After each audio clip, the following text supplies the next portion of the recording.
Hello, and welcome back to Smart Money Habits. Today we're going to do a reaction to a video named 9 Habits That Are Keeping You Poor.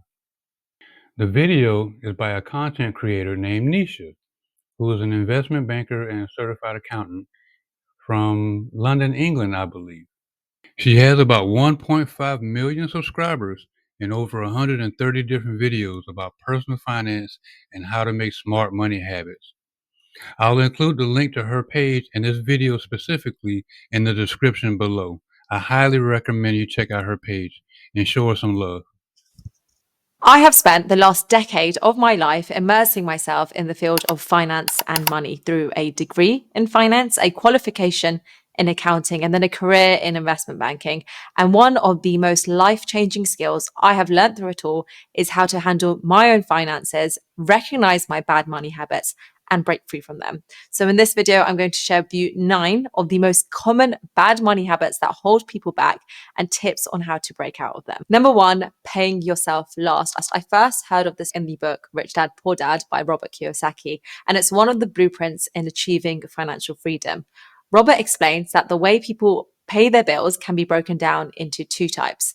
The first way is the poor people's habit, and that is through paying yourself last. So as soon as your paycheck comes in, you then pay your rent, your phone bill, your subscriptions, you fund your social plans, and then you'll save whatever's left over, if there is even any money left to save. The second method he talks about is the rich people's habit, and they do the complete opposite. They pay themselves first, and that is what you want to do. Take 10% minimum and put that into your savings account the minute you get paid. Treat it like paying a bill. This is so important, and by doing this, you're guaranteeing that that money will be saved and won't just slip through your fingers through spending. A lot of people are probably thinking, there is no way I can do this. I live paycheck to paycheck. But the surprising thing is when you take that 10% and put it away, your mind will think of ways and structure your spending and structure your finances to last for the whole month. And you won't even realize that you're saving in the background.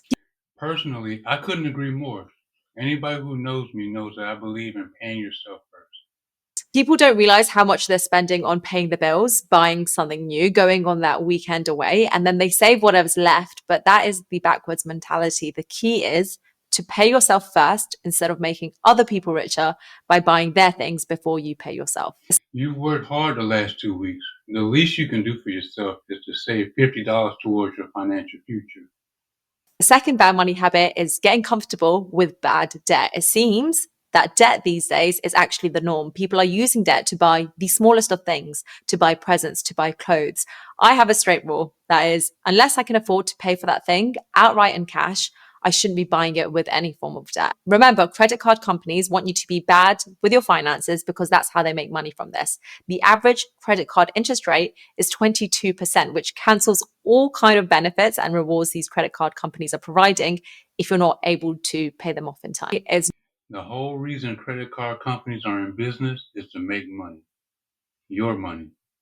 Is not having a stockpile. This ties into point number 1, which is about paying yourself first. And essentially, it's saving enough so that you have a buffer behind you of about 3 to 6 months. This is super important and it will give you peace of mind just by having this buffer kept to one side and available to tap into if you need it. You free up that mental energy to designate to more important things. So how do you gather this 6 months of buffer? It's through that paying yourself first. Start putting that 10% away. And once you have your stockpile, then you can start using the additional money you save to building into your investment fund and looking at investments.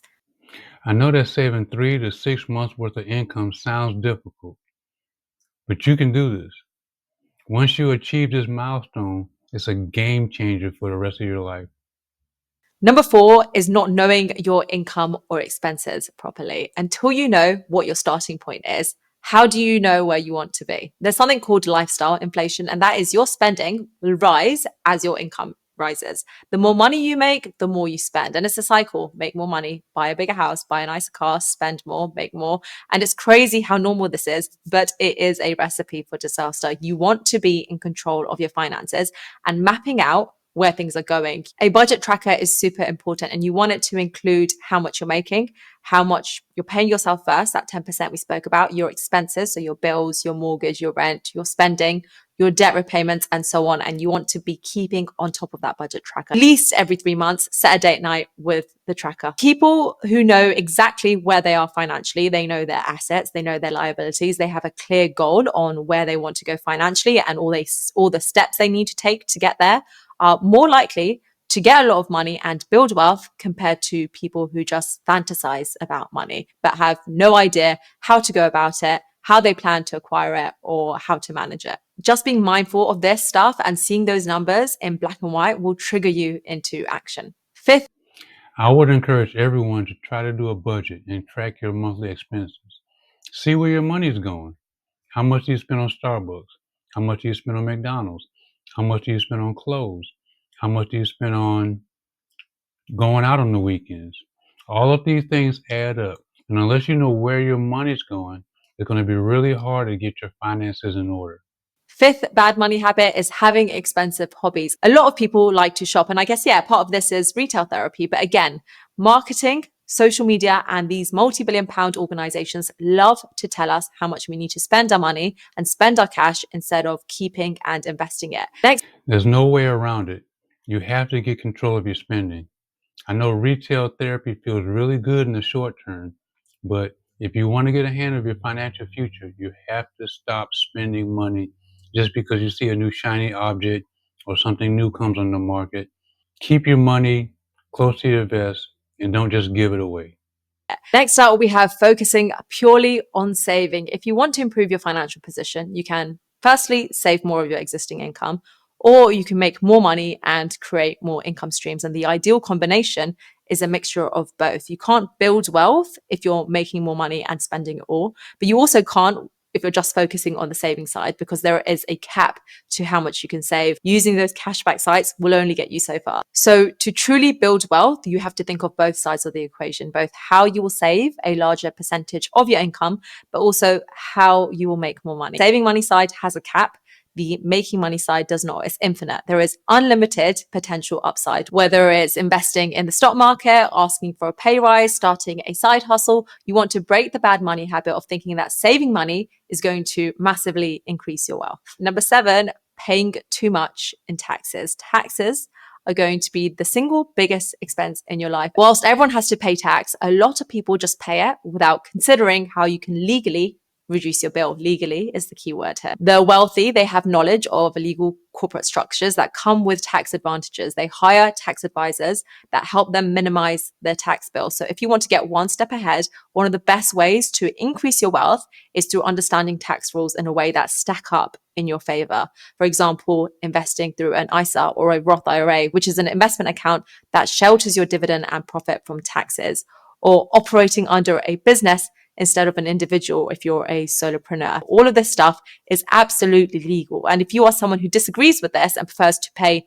more taxes, regardless of whether or not you can reduce it legally, then it doesn't hurt to understand the tax rules and reduce that tax bill so that you can instead use the money to give back to things that directly align with your values instead of letting someone else decide where that money should be going. See that. Number 8, waiting too long to invest. When you start having savings, you have that stockpile, that buffer that we spoke about. Then you want to start looking at investing that money so that your money starts working for you, and you want to diversify those investments so you can weather different situations that come around in life. But you want to avoid leaving that money in a bank account because inflation is a thing, and it means that you're essentially losing money every year. So I have a mixture of safe investments, of riskier investments that I'm willing to lose as well. Start looking at different investment strategies once you've saved up enough. Don't leave any additional money more than you need to in a bank account.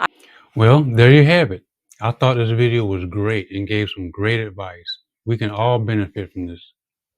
So, my major takeaways for this video have been A, pay yourself first. B, make sure you have an emergency fund, 3 to 6 months if possible. And C, you have to be able to control your spending. It's a must. You can't achieve your financial goals if you can't control your spending. The link to the full video will be in the description below, and I recommend that you stop by and show some love and let her know I sent you there. So thank you for watching, and until next time, remember, make your smart money habits part of your daily habits. Take care. Goodbye.